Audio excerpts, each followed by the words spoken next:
I didn't argue, didn't ask why, didn't beg her to change her mind. I just looked her in the eyes, took a deep breath, and said, okay, if space is what you need, I won't stand in your way. Before I share the rest, let me say this. If you've ever had to let go of someone you love deeply because they weren't sure about you anymore, hit that like button. And if you're still carrying the silence they left behind, drop a comment. You're not alone. Really, you're not. My name is Samir, and for nearly 6 years I built a life with a woman named Mira. We weren't perfect, but we were consistent movie nights, lazy Sundays, early morning coffees, even if she never finished hers. She used to say, "You're the calm in my chaos," and I believed her. Until the day she said she didn't feel like herself anymore. It started small canceled plans, shorter replies, less laughter. I thought she was just overwhelmed at work. Tried to help, cooked. More gave her space to breathe. But what I didn't realize was that the space I gave her wasn't making her feel freer, it was making her feel farther. One evening after dinner, she sat down on the edge of the couch like she was about to break news she didn't want to deliver. "Samir," she said quietly, "I think I need some space from us." My chest tightened. "You mean a break?" She nodded, eyes already glossy. "I don't know what I want anymore, but I feel like I've lost myself.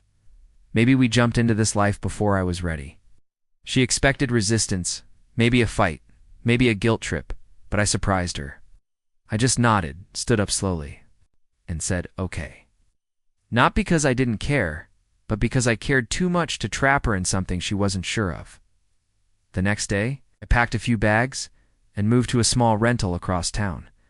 No drama, no angry texts, no chasing. Just silence. The first month was brutal. I'd cook something and instinctively plate 2 servings. I'd wake up reaching for a body that wasn't there. I'd check her socials just to see if she looked okay, and she did. Brunch with friends, yoga retreats, a solo trip to Muscat. She looked lighter, freer, like leaving me was the right call. I hated how mature I was being, but part of love is knowing when not to force your presence. I stayed quiet, didn't reach out, didn't try to remind her of our 6 years together. I just tried to rebuild Jim, journaling, solo dinners at restaurants we used to love, learning to sit with the silence. By month 6, I stopped imagining her name lighting up my phone. Stopped rehearsing the perfect, "what would I even say if she came back?" speech. I was healing slowly, imperfectly. But honestly, then came month 10. A Friday evening. I was cleaning up after dinner when my phone buzzed me, the name I had trained myself to ignore. "Hey, can we talk?" I stared at the screen for a long time. Then I replied, "Sure." 10 minutes later, she was outside my place, same. Soft knock I remembered from all our late-night talks. Same perfume I hadn't smelled in nearly a year. I opened the door. She looked nervous, tired. Not physically, but like life had humbled her. She walked in without a word and sat at the same small dining table I'd been eating alone at for months. Then she finally spoke.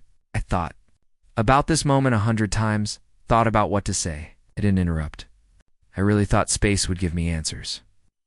I thought I'd find clarity, freedom, and I did that first. Her voice shook. But somewhere along the way, I realized I didn't miss freedom. I missed you. Looked up, eyes brimming. I went looking for myself, and all I kept finding were pieces of you. The way you folded my clothes. The way you made tea. The way you never tried to fix me, just held space. She took a deep breath. I was wrong, Samir. And if you hate me, I get it. But I had to tell you leaving you was the biggest mistake I've ever made. Here's the truth. There was a time I would have done anything to hear those words. A time I would have begged her to come home. But standing there, watching her struggle to make eye contact, I realized something I didn't expect. I had changed. I had grown into a man who no longer needed her to come back for him to feel whole. I still loved her, but I didn't need her. That was the difference. I sat across from her and said calmly, "I'm proud of you for figuring things out." And for saying this, she nodded, tears slipping down. "But I'm not the man you left behind. And I don't think we can just restart like nothing happened." "I know," she whispered. "I just needed to tell you, even if there's no us at the end of this." I reached across the table, not to hold her hand, just to let her know no hatred lived here anymore.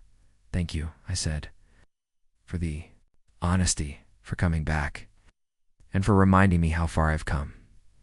She smiled through her tears. You're really okay now, aren't you? I nodded.